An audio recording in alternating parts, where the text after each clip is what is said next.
the plants. I love plants. Yes. I love plants. Plants. I love plants.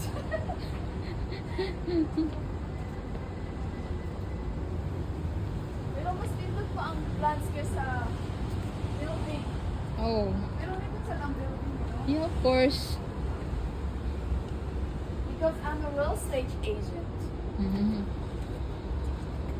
I don't That's combination dye, building and then the plants and the nature. I don't work by hours. I sell unit, apartment, and land. Alright.